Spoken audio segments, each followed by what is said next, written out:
చదువు వేరు, సంస్కారం వేరు. చదువుకున్న ప్రతి ఒక్కరికి సంస్కారం ఉండకపోవచ్చు.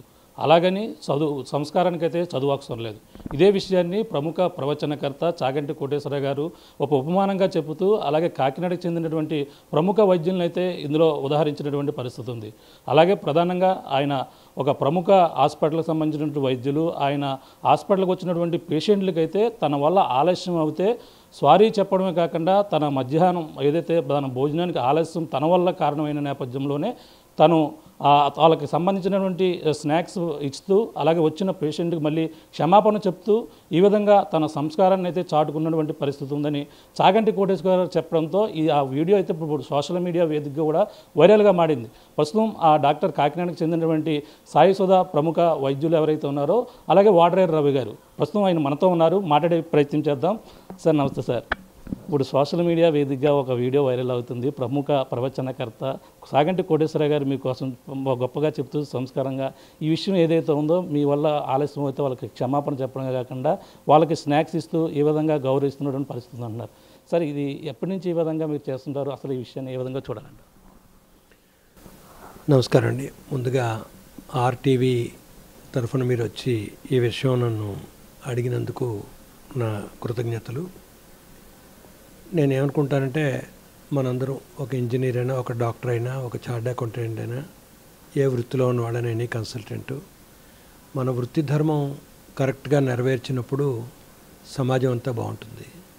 నేను ఒక రోటరీ క్లబ్ మెంబర్లో నేర్చుకున్నది రోటరీలో అన్ని వృత్తులు ఒకటే, అన్ని వృత్తులు ఇంపార్టెంట్.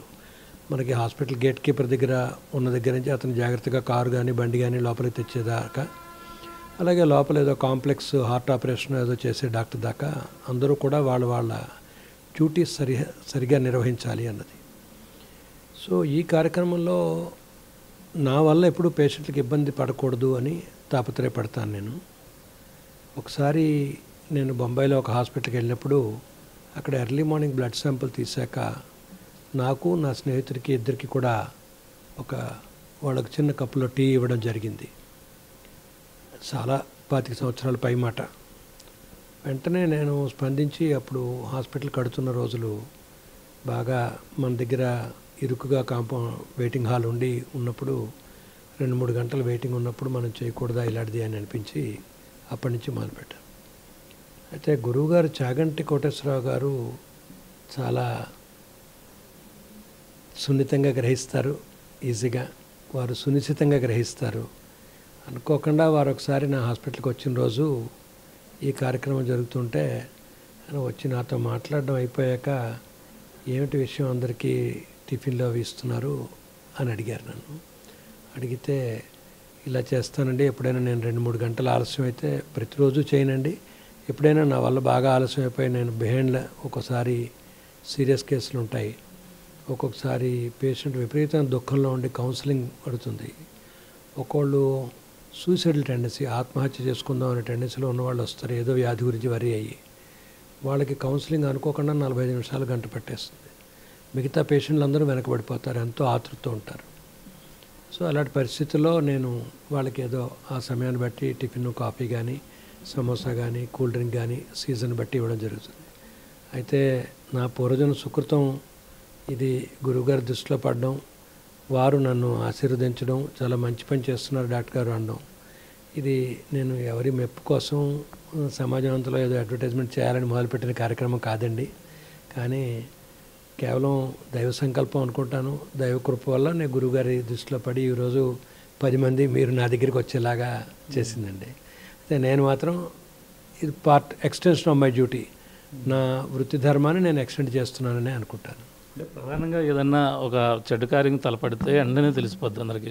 ఒక మంచి పని చేయడానికి మీరు దాదాపుగా 2001 నుంచి కూడా దాదాపుగా 25 సంవత్సరాలు ఉంటుంది. అంటే మీరు చేస్తున్నటువంటి మంచి పని ఇంతవరకు కూడా ఇప్పుడు 25 సంవత్సరాల తర్వాత బయటపడింది. ఎలా చూడాలంటారు? అంటే ఆయన ఏ సందర్భంలో ఇక్కడ రావడం జరిగింది, కోటేశ్వర గారు ఈ విధంగా చూడడం జరిగింది, అప్పుడు ఏం మాట్లాడారు మీతో?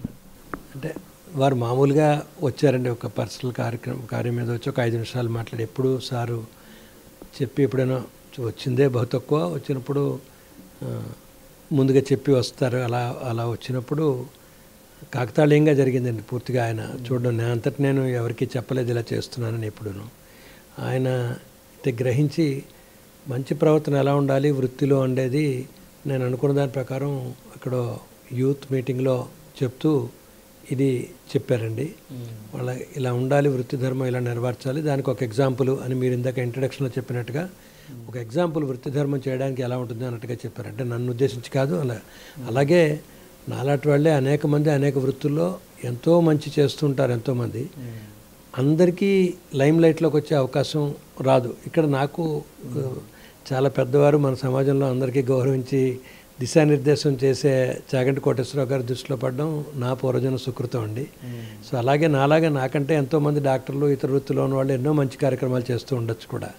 సో ఇది నాకు తోచిన మంచి పని నా దగ్గరికి వచ్చిన పేషెంట్లకి నా వల్ల ఇబ్బంది కడగకుండా చేస్తుందండి. ఇప్పుడు ఎలా చూడాలంటే ఏమేమి ఇస్తారంటే జనరల్గా ఆలస్యం అంటే మీరు 1 గంట వరకు కూడా ఓపీ చూస్తూ అంటారు. ఏ సందర్భాల్లో మీకు ఆలస్యం అవుతుంది? పేషెంట్లు మీకు ఎక్కువగా రద్దీ కూడా ఉంటుంటుంది.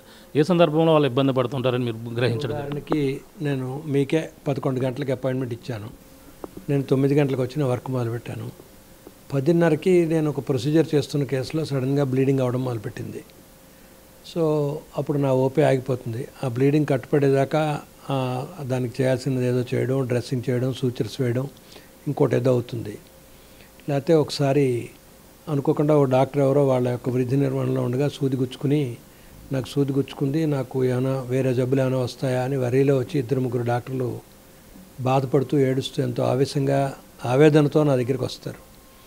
వాళ్ళకి నేను కూర్చోబెట్టి వాళ్ళకి తగిన కౌన్సిలింగ్ అంతా చేసి ఒక 45 మినిట్స్ అవుతుంది. ఒక్కొక్క రోజు విచిత్రంగా ఇలాంటివి 2-3 ఒకేసారి జరుగుతాయండి. జరిగినప్పుడు సడన్గా నా అనుమతి లేకుండా నేను 1.5-2 గంటలు వెనకబడిపోతాను. న్యాచురల్గా 11 గంటలకు వచ్చిన మీరు 12:45 అయింది, లోపల ఏం జరుగుతుంది, డాక్టర్ గారు ఎవరు పిలవట్లేదు, చూడట్లేదు అని మీరు, లేదా షుగర్ ఉంటుంది పేషెంట్కి, షుగర్ మాత్రం వేసుకోవాలి, లేదా వేసుకుని వచ్చారు వాళ్ళు ఏదో తినాలి, లేదా వాళ్ళు పాపం పూర్ పేషెంట్స్ వాళ్ళ దగ్గర ఏదో డాక్టర్ ఫీజుకి మందులకి సరిపోయిన డబ్బు తీసుకుని వస్తారు, వాళ్ళ దగ్గర అంతకంటే ఎక్కువ ఉండదు. లేదా ఇక్కడి నుంచి వెళ్ళిపోతే నాది 12వ కార్డు, ఇక్కడ 9వ ఫైలు, నేను బయటకు వెళ్ళి వస్తే వీళ్ళు మళ్ళీ కింద పెట్టేస్తారేమో, వెనక్కి వెళ్ళిపోతానేమో, సాయంత్రం దాకా అయిపోతుంది అని వర్రీ ఉంటుంది పేషెంట్కి. సో ఈ కారణం ఏదైతే వాళ్ళు సీట్లోంచి కదలలేరు, కానీ ఆకలేస్తుంటుంది. అక్కడ ఒకళ్ళకి మనీ అవ్వచ్చు, ఒకళ్ళకి సమయం అవ్వచ్చు, ఒకళ్ళకి వర్రీ అవ్వచ్చు. సో ఏదైనా వాళ్ళ తప్పు లేదు, నాది తప్పు. నా వల్ల తప్పు అంటే నా చేతిలో లేని పరిస్థితుల వల్ల నేను లేట్ అయ్యాను, దానివల్ల ఇంకోళ్ళకి ఇబ్బంది కలగకూడదు. ఇది ఒక్కటే నా యొక్క ఆలోచన అండి. సో దానివల్ల ఈ కార్యక్రమం మొదలుపెట్టాను. ఏమిస్తారండి వాళ్ళకి? ఏమేమి జనరల్గా ఏమేమి స్నాక్స్ కింద ఏమేమి ఇవ్వచ్చు? వేసవికాలం అయితే ఒక కూల్ డ్రింకు, ఓ 2-3 బిస్కెట్లు అలా ఇవ్వడం జరుగుతుందండి. అదే వింటరు ఇలా వర్షాకాలం బాగా చల్లగా ఉంటే సమోసా, కాఫీ కానీ టీ కానీ. వెయిటింగ్ హాల్లో ఎవరుంటే వాళ్ళందరికీ, వాళ్ళు నా పేషెంట్లు అవ్వచ్చు, పేషెంట్లు అటెండెంట్లు అవ్వచ్చు, వాళ్ళ ఫ్యామిలీ మెంబర్స్ అవ్వచ్చు, లేకపోతే పైన ఇన్ పేషెంట్స్ తాలూకు అటెండెంట్స్ అవ్వచ్చు, ఎవరైనా కూడా ఏ రకమైన వివక్షత లేకుండా మా స్టాఫ్ ఇక్కడ ఉన్న వాళ్ళే అందరూ పర్సనల్గా సర్వ్ చేస్తారు. అందరూ కానండి, ఇష్టపడి తీసుకున్న వాళ్ళు తీసుకుంటారు, కొంతమంది సున్నితంగా తిరస్కరిస్తారు, 2 అవుతాయండి. అది అంటే మనకు ప్రధానంగా చూసుకుంటే అప్పుడు ఉన్న పరిస్థితులు వేరు. దాదాపుగా 20 సంవత్సరాల ముందు పెట్టారు. ఇప్పుడు చూసుకుంటే జనరల్గా అన్ని సౌకర్యాలు వస్తే బయటికి వెళ్ళి వాళ్ళు తినే అవకాశం ఉంటుంది. అంటే అప్పట్లో హోటళ్ళు కూడా తక్కువగా ఉండి, ఇప్పుడు అన్నీ కూడా పెరిగాయి. అప్పుడు ఈ పేషెంట్లు ఇప్పుడు కూడా ఈ కొనసాగుతున్నారు, అందరూ కూడా దీన్ని యాక్సెప్ట్ చేస్తున్నారు. అందరికీ చేయడం జరుగుతుందండి. ఎందుకంటే మెయిన్గా పాపం ఆర్థికంగా ఇబ్బంది ఉన్నవాళ్ళు కూడా చాలామంది ఉంటారు. సో అందుకని దీంట్లో చెప్పాను కదండి ముందే, అన్ని రకాల అన్ని క్లాసెస్ పేషెంట్స్ ఉంటారు, అన్ని రకాల కారణాల వాళ్ళు ఉంటారు ఇందులో. అలాగే నాకు ఎంత ఖర్చు అవుతుంది అని కూడా నేను చూసుకోనండి. అంటే ఏం పెద్ద నిజంగా మనం లెక్క పెట్టుకోవాల్సిన విషయం కాదు అది. ముందు పక్క వాళ్ళకి ఇబ్బంది కలగకుండా చూడాలి. నిజంగా ఒక రకంగా కొంచెం ఎక్కువ ఖర్చు అయినా ఓకే, పార్ట్ ఆఫ్ మా హాస్పిటల్లో మిగతా ఖర్చులనే అలాగో ఇది కూడా ఒక ఖర్చు అనుకుంటాను నేను. అంతే. స్టాఫ్ ఎటువంటి సఫర్ అవ్వరండి, వాళ్ళు ఇబ్బంది పడడం. స్టాఫ్ అంటే వాళ్ళు ఓన్లీ క్లినిక్కి సంబంధించిన వ్యవహారాలు చేస్తారు, ఈ స్నాక్స్ ఇవ్వడం ప్రత్యేక సిబ్బంది ఉంటారండి వీళ్ళకి? లేదండి, స్టాఫ్ మామూలు మా రెగ్యులర్ స్టాఫే చేస్తారు, వాళ్ళు సంతోషంగానే చేస్తారండి, పర్వాలేదు, ఉండదండి, ప్రాబ్లం, ఇబ్బంది ఏం లేదు. అంటే మనకు ప్రధానంగా మనం చూసుకుంటే మనకి గతంలో ఇప్పుడు ఉన్నటువంటి వైద్యం అన్నీ కూడా పెరిగిపోయి ప్రధానంగా చూసుకుంటే. అంటే ఇప్పుడు ఎటువంటి పేషెంట్లు మీ దగ్గరికి వస్తుంటే ఎటువంటి ఫేస్ చేశారు ఇటువంటి సందర్భాల్లో? మామూలు రెగ్యులర్ నాకు వచ్చేవి మెయిన్గా స్కిన్ పేషెంట్లేనండి ఎక్కువ. నేను, డాక్టర్ చంద్రకళ గారు, డాక్టర్ సుధా, 3 డెర్మటాలజిస్టులు ఉన్నాం. మన స్టేట్లోనే ఒక పేరెన్నికైన డెర్మటాలజీ క్లినిక్ కనుక మన రాష్ట్రం నుంచి ఇతర రాష్ట్రాల నుంచి రోజు వస్తారు. ఎంతో దూరం నుంచి వచ్చిన వాళ్ళు ప్లస్ పేషెంట్ అనేవారు ఏ బ్రాంచ్ కోసం వచ్చినా వాళ్ళు హాస్పిటల్కి అతి తక్కువ సార్లు వెళ్తారు లైఫ్లో.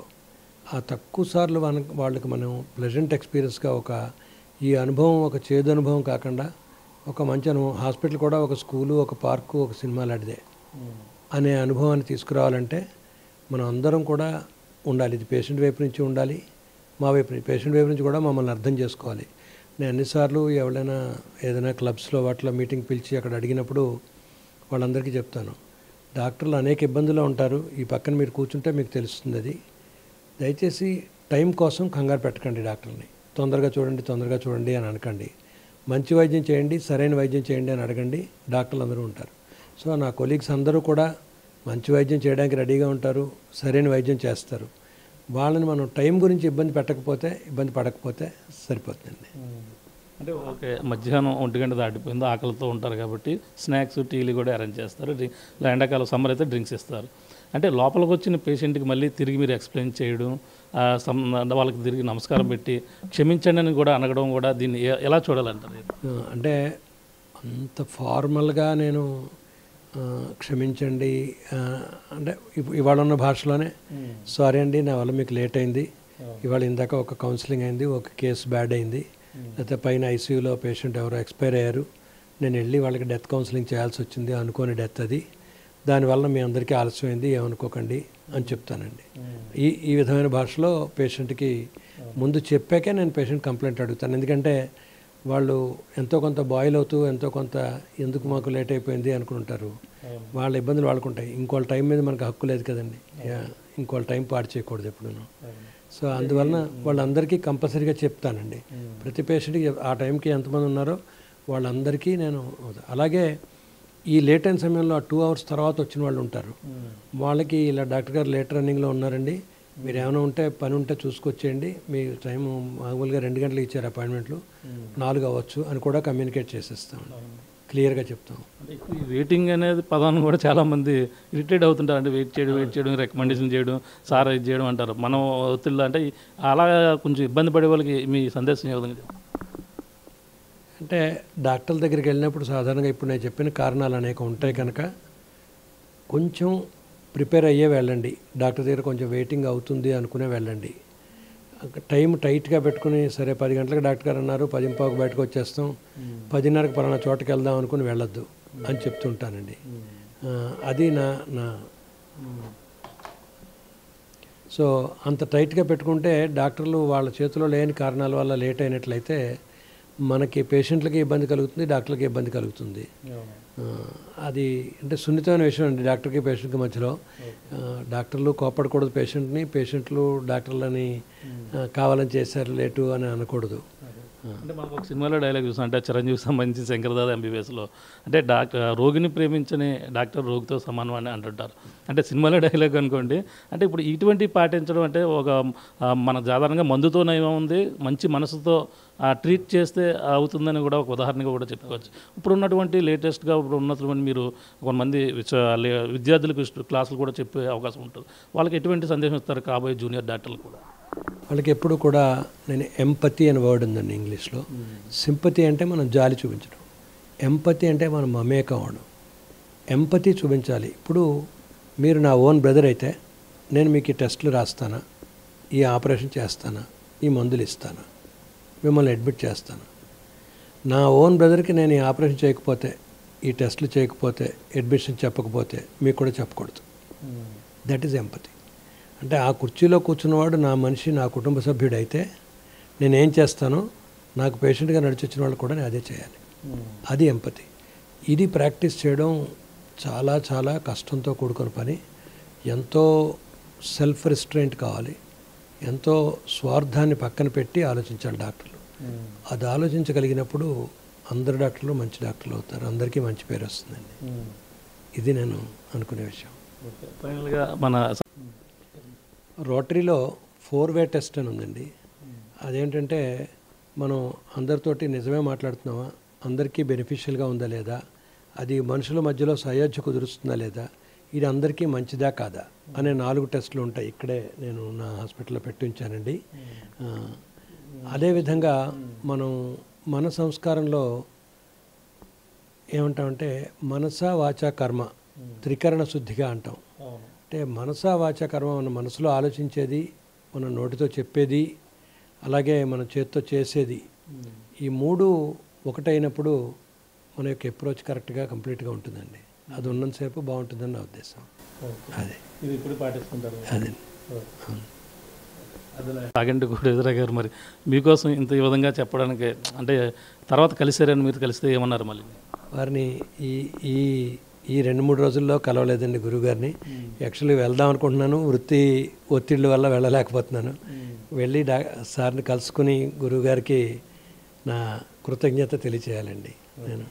ఎందుకంటే వారి దృష్టిలో పడడం వల్ల ఇవాళ ఇంతమంది ప్రజలకు రాష్ట్ర వ్యాప్తంగా ఇంతమందికి విషయం తెలియడం జరిగింది. అవును అవును. Okay sir, thank you. మీ యొక్క నాకు ఇది చూసాంగా మనకి డాక్టర్ వాడ్రేపు రవి గారు చెప్పినటువంటి తన అంతరంగంలో గత 25 సంవత్సరాల నుంచి కూడా తను ఈ విధంగా చేస్తున్నప్పటికీ ఒక ప్రముఖ ఎవరైతే మనకు మాట్లాడినటువంటి ప్రవచనకర్త చాగంటి కోటేశ్వర గారు తన ఉదాహరణగా ఒక ఎవరైనా మంచి పని చేస్తే ఏ విధంగా ఎగ్జాంపుల్గా చెప్పుకొస్తారు. ఆ విధంగానే తమ వద్దకు వచ్చినటువంటి ఎవరైతే పేషెంట్లు ఉన్నారో వాళ్ళు తన వల్ల ఆలస్యమైన నేపథ్యంలోనే మధ్యాహ్నం వాళ్ళ వల్ల భోజనానికి ఆలస్యం అయితే స్నాక్స్, అలాగే ఎండాకాలంలో అయితే డ్రింక్స్, ఈ విధంగా మొత్తం అన్నీ కూడా సప్లై చేసి వాళ్ళకి మళ్ళీ వచ్చిన వారికి నా వల్ల ఆలస్యమైంది క్షమించండి అంటూ కూడా తన మంచి మనసుతో వాళ్ళందరూ కూడా పేషెంట్ని మన సినిమాలో డైలాగ్లో ఏదైతే చిరంజీవి శంకర్దాదా ఎంబీబీఎస్లో ఆ రోగిని ప్రేమిస్తే అలాగే మందులతో నయమవుంది మంచి మనసుతో ట్రీట్ చేస్తే అది ఆటోమేటిక్గా అది ఇందులో డాక్టర్ భాషలో కూడా ఆయన చెప్పడం జరిగింది. ఆ విధంగా పేషెంట్ని అయితే ట్రీట్ చేస్తే ప్రతి ఒక్కరు కూడా ఈ విధంగా అనుసరిస్తూ ముందుకు వెళ్తే మంచి మానవత్వంతో కూడా ముందుకు వెళ్ళొచ్చని కూడా చెప్పుకొస్తున్నారు. ఇది ఆయన మనకి డాక్టర్ వాడ్రేపు రవి గారు చెప్పినటువంటి ఆయన అంతరంగాన్ని మనం అయితే విన్నాం. ఈ యొక్క మంచి మాట ఏదైతే మనకి ఇది మనకి కోటేశ్వర గారు అయితే సంస్కారం కోసం మాట్లాడుతూ అలాగే సంస్కారానికి చదువు కూడా తోడేవి మరింత ఉన్నతంగా ఆలోచించే విధంగా కూడా మనకి వాడ్రేపు రవి గారు ఒక ఉదాహరణగా నిలిచారే మనం ప్రధానంగా చెప్పవచ్చు. ఇది కొనున్న తాజా పరిస్థితి. కెమెరా అనిల్తో ప్రకాష్, RTV కాకినాడ నుంచి. ఇండియా పాకిస్తాన్ తాజా అప్డేట్స్ కోసం డౌన్లోడ్ చేసుకోండి RTV లైవ్ యాప్.